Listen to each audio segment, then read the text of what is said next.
They say opposites attract. Well, how about these opposites? Daddies and sons. You're listening to Daddy and Son. A podcast where we explore the dynamics of daddy and son relationships, multi-generational views, and everything else in between.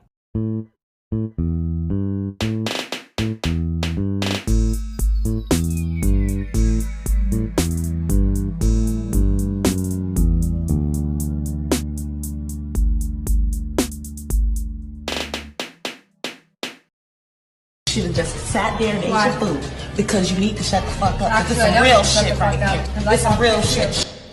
Yes, and who we're telling this, she should have just sat there and eat her food. I don't know the name of this woman, but in case some of you may not have known, last week the country of Jamaica, my home country, was devastated by Hurricane Melissa. And I've been noticing it's trending all over social media.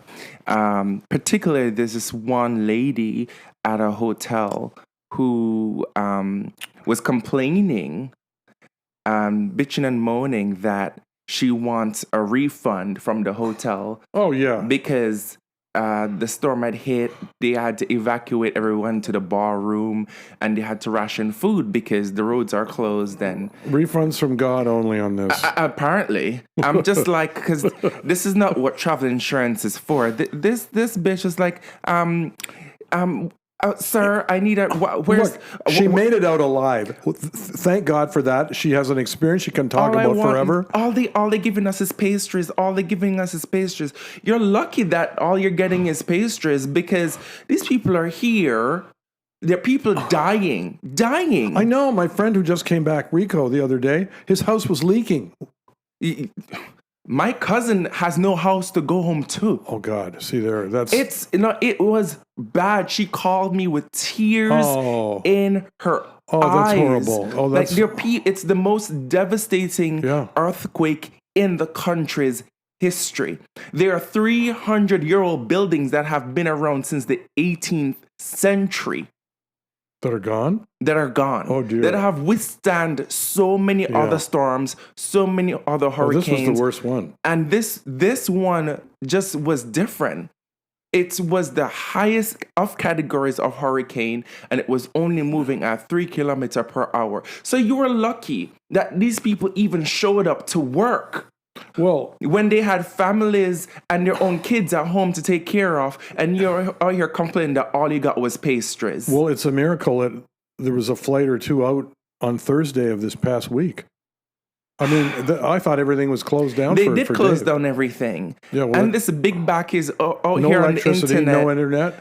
Till now, people can't communicate with each other. No, people can't communicate. Up till this, the last time I spoke to my cousin was on Friday, and the only reason I could talk to her was because she went back to work. At home, she has no water, no electricity, no internet. That's ridiculous. It's horrifying. Well, you know what? We need to be grateful for small things that we take for granted.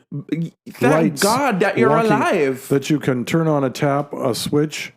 You've got a road to drive on or walk on and not get hit by a falling tree or something. Someone in my aunt's community got decapitated, and they had to leave the body there to focus on rescuing the living. That's horrible.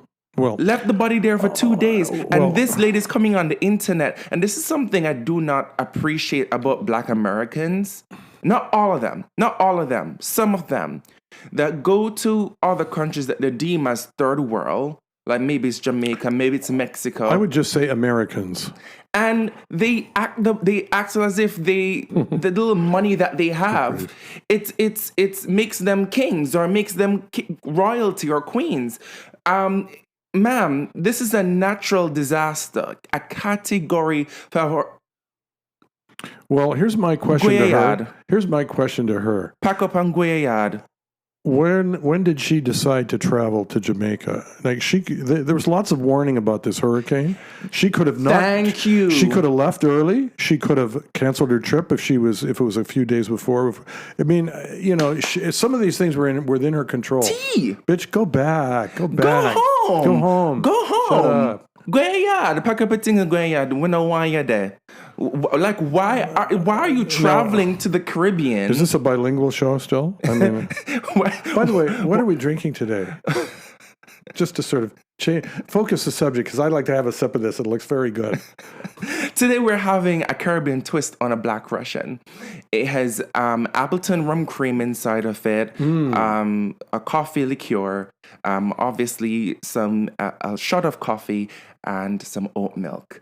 Well, what do you think? Well, very good, and I think the Jamaican rum it's appropriate. We're having some Jamaican rum today. In homage, cheers, and a toast to all the people out there who made it out alive, and we are giving God thanks for another day. Mm-hmm.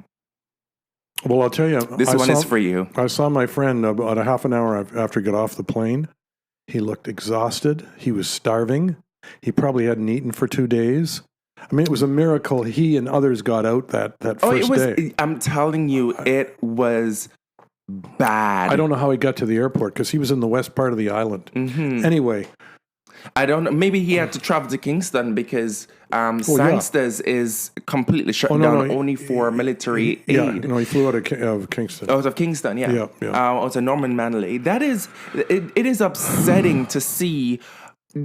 Norm, if I showed you the video of this lady going off on the staff. Flip it to me later. Saying, I need a refund. What is this? All they're giving me is pastries. What do you want for breakfast? Steak? What are we talking about? But anyhow, what she should have done is sat there and eat her damn food. That's what she should have done. Just sat there and eat her food. In any case, so as you know, my birthday is coming up in a couple of days. And I've always celebrated 3 days exactly, right? 3 days, yeah. Yeah, it's good. See, I remembered your birthday. November 4. November 3rd. 3rd? Oh, shit. Sorry about that. Oh, boy, folks, I'm going to live that down. What kind of friend are you? So it's 2 days. I said 3 days. You said yes. So you know what, Daddy? It's either your math or my memory that's bad here. I don't know which. I don't know. How's our audience enjoying the show? Do you want to rate the show? Oh, we got a 10 rating so far. Stay with us, folks. It gets better. So I've always kind of merged my birthday with Halloween because it falls so close, right, to the 31st, and so. I'm kind of feeling like in a little festive, but also in a little bit of a spooky mood. And we were supposed to record this on the 31st, but I was busy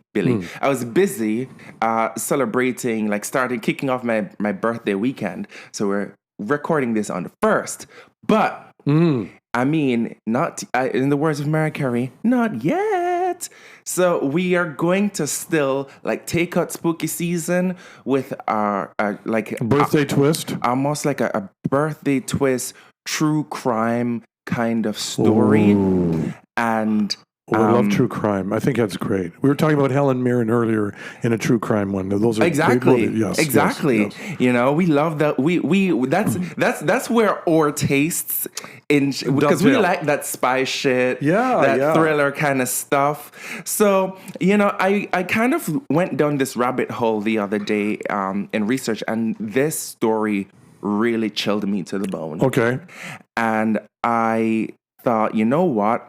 If this was new to me, I think it would be fresh to a lot of our audience, especially our international audience. Yes. Who knows? Maybe you. Well, what's the site that you found it on? Well, it was something that I found on Reddit, but I started going into different sources to do some research about it. Just because I couldn't believe what I was reading.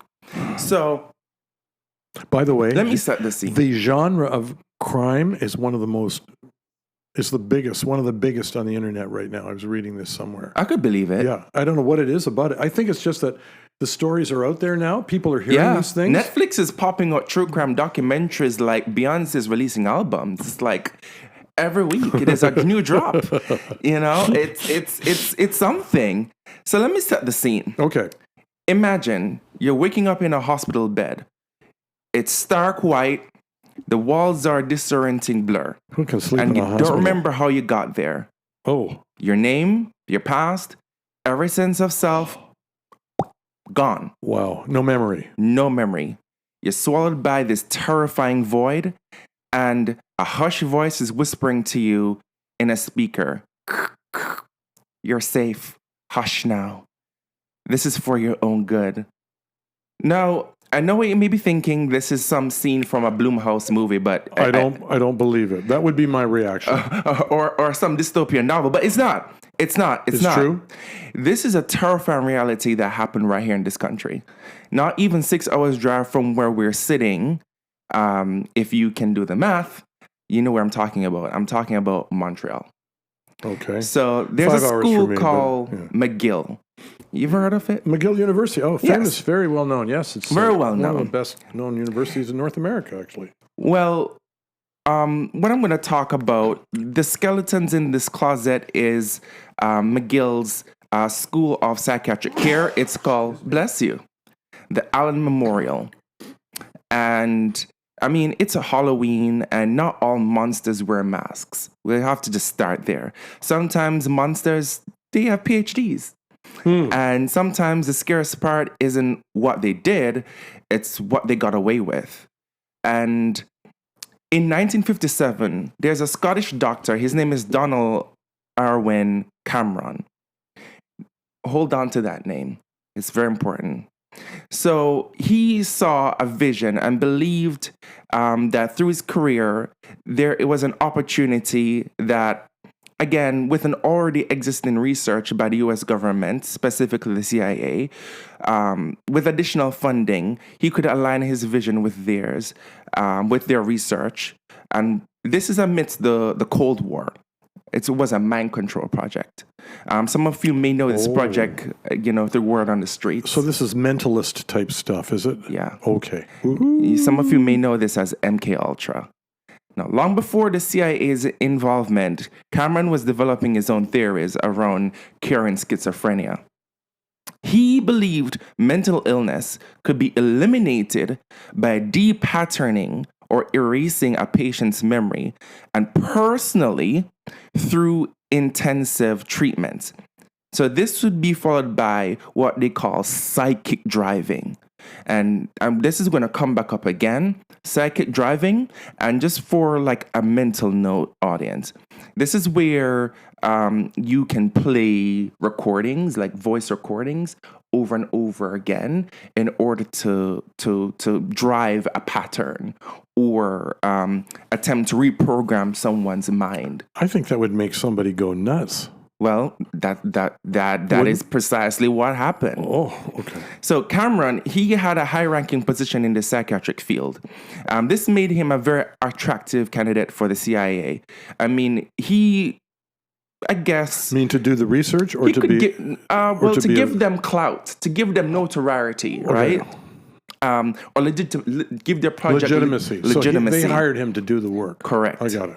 So he was the past president of the American and Canadian Psychiatric Association, and at the time, the president of the World Psychiatric Association. A lot of nuts in that place.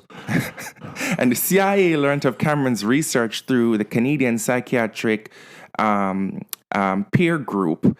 One of his peer, who also had the name Donald, but this guy's name is Donald Hebb. And, just as a sidebar, I don't know what is it with all these Donalds, but at this point, if I hear someone with the name Donald, I'm going to run for the hills as fast as I can in the next direction because that name Donald. Well, Don and Don, leave the room, please. that name Donald, I'm just saying, not to make it political, but anyhow. So, for a little context, the CIA began the MK Ultra project out of the Cold War with fear that the Soviet Union and China were ahead of them with mind control and brainwashing techniques. And as a sidebar, I think it's crazy to think that at this time that we have put so many guardrails since, the Cold War to prevent stuff like this happening again, a rise of populism and fascism, and yet we're fallen right back into flirting with another world war with this global trend. But I digress. That's for another podcast. Cameron's experiments offered a possible method for the CIA to break down a person's will and rebuild their personality, an objective that aligned with the agency's Cold War mission, that is, developing a Manchurian candidate style of agents. Now, these agents explored the possibility of being elected to have their memories erased while implanting a new identity to create a mind control, kind of like a robot that they could use for assassinations or covert operations. They could take a regular civilian, alter their mind, put back into them the consciousness of someone else or of an idea, and put them back into the general population and activate them at will to carry out covert deeds. So that was the purpose of MKUltra. Also, a declassified CIA memo from 1985 indicates that disrupting foreign leaders was a major goal of the project. The CIA was interested in drugs that could be used surreptitiously to manipulate and discredit foreign leaders at the time who were seen as a threat to national security, such as Fidel Castro, by infiltrating their behavior in public. I know, I see your face. So some believe the project was successful and covertly active to this day. Some say it was a failed experiment. I don't know. So what came of it? What came of it? Well, according to the leaked files that was exposed, the project was shut down. But because, do we know why? Because of public backlash. And do you think the public backlash was because of skepticism, or they just didn't think they should be treating human beings that way? You're going to find out shortly. Oh, that's a part of the story. Tuned. That's after the break? That's after the refill? Oh, it's too soon for a refill. Too soon for a refill. Well, not for me, but anyway.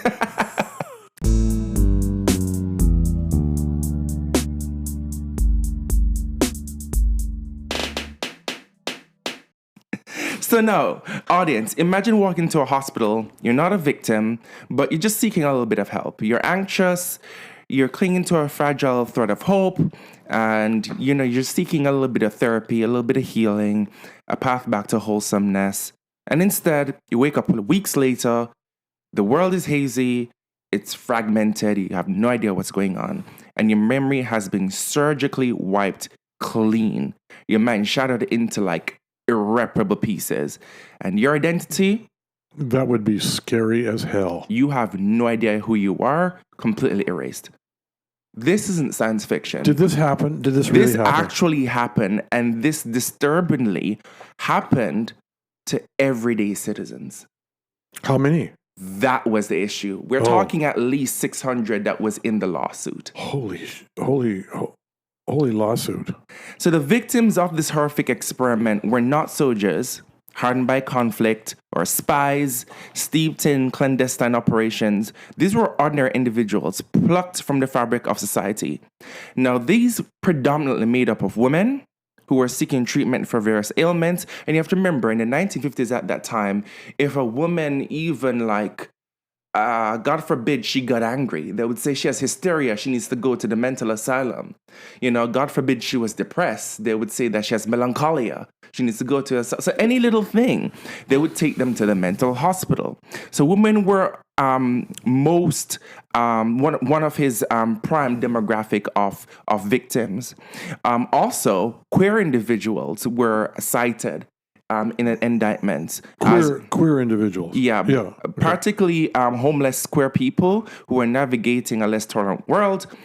Immigrants were also oftentimes used, and First Nation children. I'm talking about kids. In fact, a lot of their... Are these U.S. citizens or Canadians? This is in Montreal. This is in Montreal. So these are Canadian people? So these are Canadian people. The CIA was directing a project that involved Canadian citizens being tested? A graveyard of First Nation kids was dug up behind the Allan Memorial just a few years, not just a few years, a couple decades ago while they were doing the expansion on the building, right? So basically, any vulnerable person who is voiceless are most easily overlooked and dismissed by society. This is chilling. And this legacy of MK Ultra and Canada's real life state-sanctioned experiment in mind control, a dark chapter, it continues to haunt that building. There are people, students, just so you know. So the Allan, or which is what the people call it, the locals call it today, the Allan. It's still a psychiatric hospital in Montreal. Yeah, still being used, and so this is how I got down the rabbit hole, because there were med students who were reporting hearing noises while working late at night. Other students were saying that they see ghosts and stuff. This is a dark version of One Flew Over the Cuckoo's Nest, which is a movie with Jack Nicholson going back to 76. Oh, I thought you meant that as satire. No, that's an actual name of a movie? Yeah, One Flew Over the Cuckoo's Nest. Yeah. I never heard of it. Yeah, it's great. You want to talk about mental hospitals and mental stuff, and that's the classic. Interesting. Well, a little before your time, son. Forgive me. Well, you know what? Daddy does have some culture. I have to look into that. But back to this story. Yeah. It presents a profound betrayal of trust, and it's a stark reminder of the ethical precipice upon which scientific and governmental power can sometimes tether, leaving behind a trail of darkness and a lot of unanswered questions. Now, obviously unanswered because a lot of these victims don't even remember what happened to them. Now, this story got a lot of coverage in the New York Times at the time. It's now coming back to me. It's all coming this back is to this is you where the now. public. This is what generated the public opposition to this. Yeah, because it was mind control. It was abusive. It was, and it was totally, not. It wasn't people who consented. Exactly. Yeah. It was horribly people violation. who literally their doctors referred them, or they walked into the hospital, or their husbands brought their wives to the hospital, saying, she's depressed. Yeah. Give her something, and they're like, oh, we can take care of her. Throw her in the ward. That is One Flew Over the Cuckoo's Nest theme. In fact, I would bet you that the idea for that movie came from this story. Probably. Yeah. It really shook me that something like this could have been allowed to happen in Canada. But this was generated. This was American, and it was Americans using Canadians too. Well, that's true. There's that, right? So some people, like I said, some people who were referred to Dr. Cameron were by their own physicians or family members, as he was well respected. Nobody was suspecting that they were sending their patients or their family members to their horrific doom. Some of his methods, as I previously mentioned, include psychic driving. And Cameron believed that this could erase his... What is ladies and gentlemen, driving? he's doing driving motions. He could erase harmful thoughts by reprogramming a patient's personality. Now, this is how he did this. No chance. He recorded repeated phrases, sometimes something neutral like, you're a good mother. And sometimes it's something negative like, you're a faggot. I don't know. You're a good mother. And it just like that. Actually, in that tone. Yeah. Actually, in that tone. Like some of the YouTube videos I was watching when I was doing the research for this, that's literally the tone of voice that he would have. I've been in one of those tests. And he would play these recordings. And I talked back. Oh my God. I'm sorry, I'm ruining that is psychotic. I'm ruining your story. Not you talking back. But talking back is a sure sign of sanity. Would you think? I don't know. Well, it depends what you say. Anyway. If something in the dark is talking to you, you're talking back to it. I don't know. Is our audience still with us on this? I don't know. I hope so. So they played these recordings to patients hundreds, sometimes even thousands of times over days and even weeks, right? So imagine hearing the same thing thousands of times over a period of days. And patients were often drugged or put in a semi-conscious state while strapped to the bed. Isn't that shocking? And that's sometimes abusive. I hate to even hear you describe this. This is horrible. The tapes ran nonstop for up to 16 hours a day, effectively breaking people's minds. Absolutely. It would drive you nuts. So he also, on top of psychic driving, he used drug-induced sleep therapy to make his victims more receptive. So you're saying that it wouldn't work? That's how it worked, because he used drugs as well. So the drugs that he actually used, or his preference, was LSD. He would combine LSD with sedatives like thorazine and insulin, which would disorient or weaken the patient's mind. And he would even play the recorded messages over and over while the victims were unconscious, inserting speakers under their pillows so the messages would continue even while they're in a state of unconsciousness. So many woke up with no memory of who they were, how they got there, and they were even void. There were some people reported being void of just basic life skills, that they didn't even know how to walk or eat. So what you're saying is, then these tests actually removed critical thinking and memory from these patients. It's more than took critical away from thinking. It's like basic motor function. It wrecked them. It wrecked their minds. It literally rewired their brains. This is horrible. Now, if that wasn't bad enough, the most infamous technique that he used, now this is the one that people were all talking about all over the internet, up and down, because those were the least famous ones, the more medical ones, but the most famous one is, and this is the part that the CIA became most interested in, is his technique on depatterning. Depatterning. So Cameron believed that he could wipe someone's mental slate clean, and in a way he was kind of successful. And this is how he did it. He gave them massive doses of electroshock therapy, far beyond the psychiatric dose at the time. I mean, sometimes 2-4 times a day at a voltage that was strong enough, it caused seizures. In the lawsuits, there were people who had fractures of their skulls, and sometimes even long-term brain damage. So let me ask a question. What do you think the CIA's objective was here? Do we know this? Have we learned this? So I'm going to tell you that, because we do know this. Okay. That's actually a good question, but we're going to get to that. I ask good questions. I don't have good answers, but I ask good questions. You don't have the answers, but I'm going to give you the answers. Don't worry, Son has the answers. Okay, son. Son has the answers. Keep talking. So he would also sometimes use hallucinogenic drugs. Oh boy. As I mentioned before, but he would use the hallucinogenic drugs while doing electroshock therapy, and afterwards do a lobotomy on their brain. That's horrible. That's inhuman, isn't it? For some people, he would even do sensory deprivation if they didn't do the lobotomy. And what sensory deprivation means is that he would sometimes do blindfolds or cover their ears, or put them in isolated chambers like a dark room where they couldn't hear or see anything, but only hear the psychic driving, right? So the goal here was he could erase all learned behaviors, their memories, and their emotions. And don't forget, these people, they forgot how to feed themselves. Some of them forgot how to speak. Some of them didn't even remember their family members. Which is how he ended up getting away with it for so long. Were there any that came through this and knew they'd been duped and were totally sane at the end and called a spade a shovel? Not until the end, because how most of these cases, a lot of the people are dead.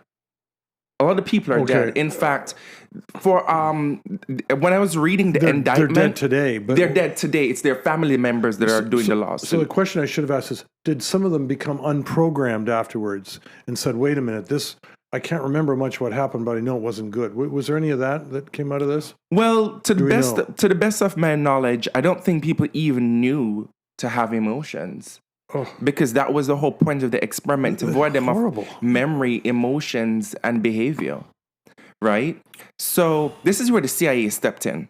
So the CIA funded Cameron's research through a front called the Society for Investigation of Human Ecology. That was the official name that did the funding through, right? And like I mentioned, the Americans were searching for a mind control technique to use for either interrogations espionage, or infiltration. So they could abduct world leaders. Sometimes they'd put in doubles. Sometimes they would even, the actual world leader, they would perform, they were trying to develop this drug that they could give so that they could put the world leader that they want in power in place rather than the person who was actually in power. Which is the Manchurian Candidate model we're talking about. Yes. Correct. Which is what, and by the way, that's a movie as well, in case. Oh, it is? Yeah. You didn't know that? Okay. No, I didn't know that. I wasn't 50s familiar. or 60s, yeah. I wasn't familiar with the Manchurian style agent, because when I read that in the indictment, or maybe it was in the redacted file because it's online. I think that I Googled what a Manchurian style, and I didn't even know what that meant. There's two movies you've heard about today that we didn't know about. That I need to go look into. Yeah, well, you see, Dad knows a little bit of history now and then, yeah. But this was their goal, right? Yeah. This was their goal, which meant that Cameron's experiments that he conducted on unwitting Canadians, this became a very important piece and to the controversial operation of MK Ultra Subproject 68. Wow. Right? So a lot of people were getting kickbacks from this, because you're probably thinking, how did this even happen? Like, he must have needed help. Like, we're talking about hundreds of people that he did this to. So he must have had nurses, other doctors, understudies. A lot of these people, they got promotions. How did they not blow the whistle, is what you're saying? Yeah. They got promotions, they got kickbacks. Yeah, and so it kind of went along with it for a long time. Yeah. It created a little economy in that area of McGill. There were people who were cleaners, who were living, people who were cleaning in the hospital, who were able to have 3-4 bedroom homes because they were getting kickback from the funding of the CIA. They were practically funding this small little university town specifically through this project. It's horrifying. I agree. It's quite horrifying. So, May I ask, why are we remembering this weekend? Because it's spooky season. This is more than spooky. This is fucking weird. It's weird because it popped up on my feed, and child, let me tell you, I've built my algorithm brick by brick. I am proud of my algorithm. I don't know why it keeps sending me these kind of things. This is a pretty dark topic, I'll tell you, because is there any good that comes from this whole story? Well, a lot of Am I leading you with my questions here? Actually, so this is where kind of things kind of wrap up here, because the families were rewarded millions of dollars. In fact, at the time, this was in 2012. That late, eh? Yeah. Wow. In 2012, it was the highest payout for a psychiatric mistreatment in Canadian history. Now, did the money come from Government of Canada money or CIA money? The Government of Canada. Well, isn't that bullshit? It is. A Canadian taxpayer paying to cover the damage incurred as a result of cooperating with a U.S. project. But let me tell you something, Norm. On this very podcast, we've had this conversation before where we have said, or you have asked me, why are we talking about this? That's over there. We're here. But I've always said this. Canada is almost like the arms, the extension. The 51st state, perhaps, as one person might say? as one may say. Comrade Brzezinski, we're happy to have you as 51st state. Maybe Russian Federation state, too. We're if they don't give Russia Alaska, but I digress. They might take some of our north, though. I digress. But that's a conversation for another podcast, because that's a whole conspiracy. We don't know what's going underneath that northern sea there. But anyway. I'm telling you this, Norm. Yeah. There is a deep tether between the Canadian and the U.S. government. Absolutely. That goes far beyond trade. I totally agree. Far beyond commerce. May I share with you? a good friend of mine who unfortunately passed away last year. Worked with him for several years. He was a senior CSIS person. He had a lot to do. He was an agent, yeah. He was a senior counterterrorism expert. The stuff I only got a little glimpse of stuff that he would be telling me from time to time. But there was all kinds of contact between U.S. and Canada. Absolutely, totally agree with you. Oh, no, absolutely. Why? Even in my job, I had to get U.S. security clearance. Well, we know that. And at the time, granted, this was early in my career in cybersecurity, but I had no idea. I was like, why do I need? I'm a Canadian citizen. Why do I need? Well, not everybody gets greeted by the FBI at the front of their driveway either. Or am I telling something I shouldn't say out loud? Sorry about that. Comrade, we know other stories too. It's actually common knowledge because I've told multiple people before when the FBI had threatened me at work, but that's different. Well, you turned them away. But that's different. You put the Canadian spin on it and said, "Go talk to Trump." Or whoever it is. Trump wasn't the president at the time. No, thank God. But, one of the things I want to bring to drive this home, it's easy to imagine that ghosts aren't real. And, some of us may think that this is a bogus, and the students who are still student doctors or student psychiatrists at the hospital maybe are just trying to fill this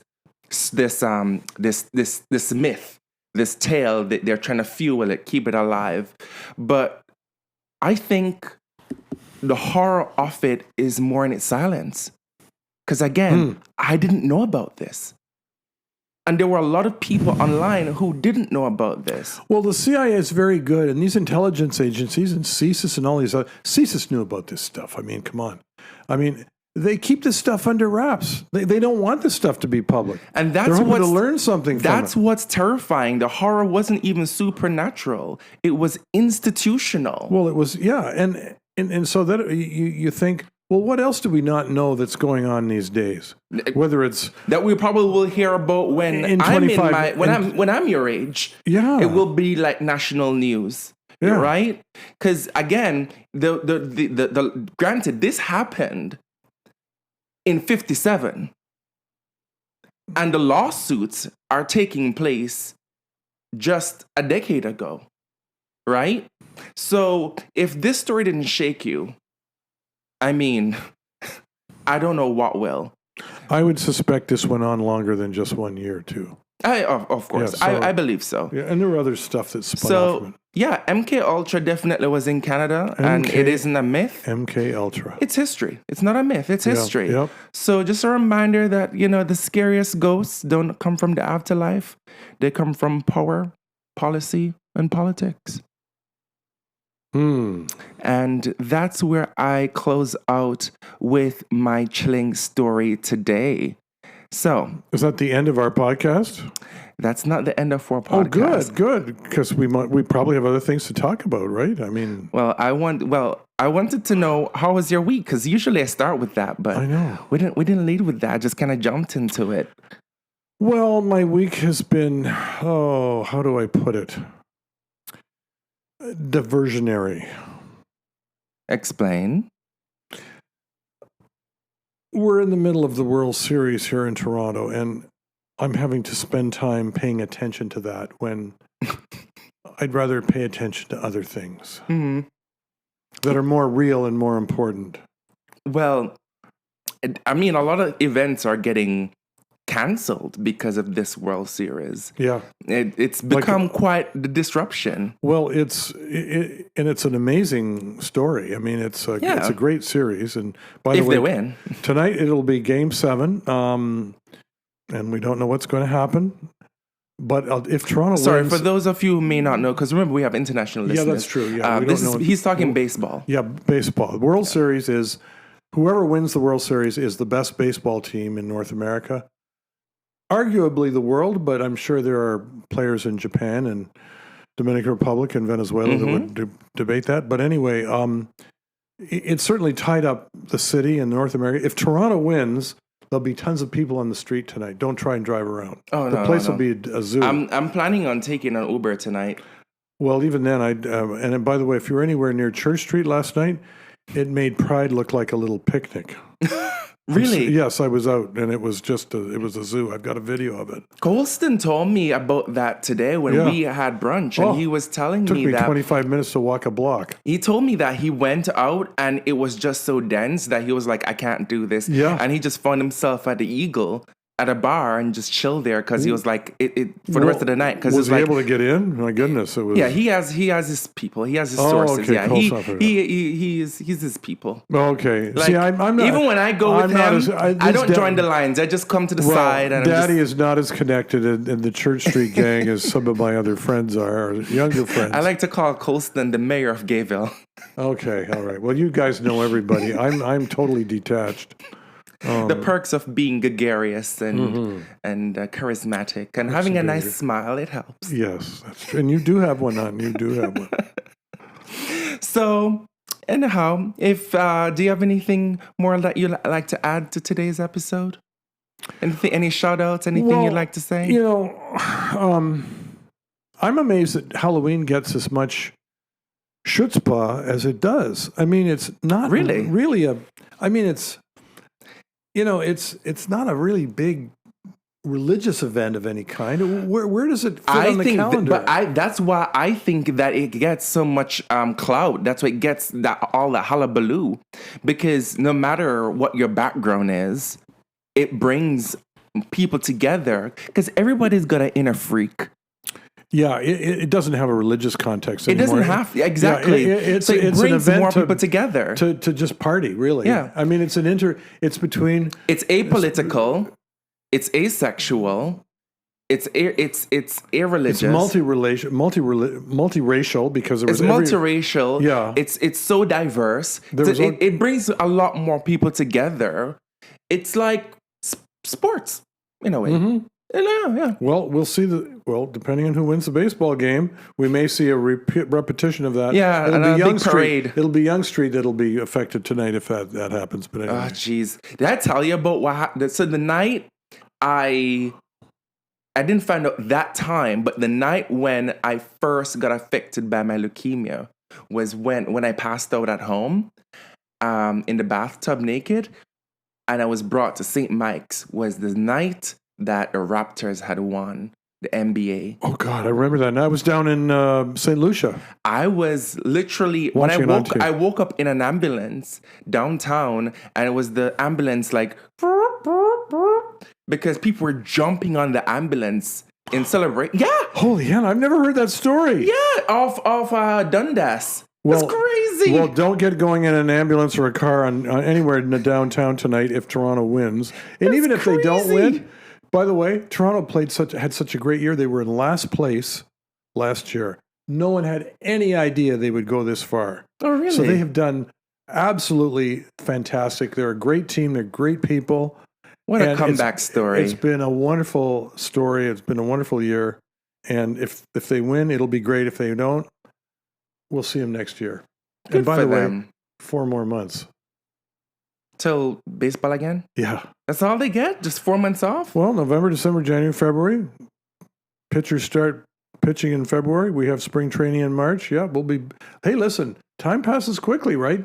That is crazy. Yeah, the way... there's always something. Like, hockey already starts. Like at the bars, they have the split screen, hockey on one and the baseball on the next. I know you're a hockey fan. I am, but I'm not enthusiastic right now. I'm more Buffalo Bills fan right now. The Leafs letting you down, falling like the trees outside.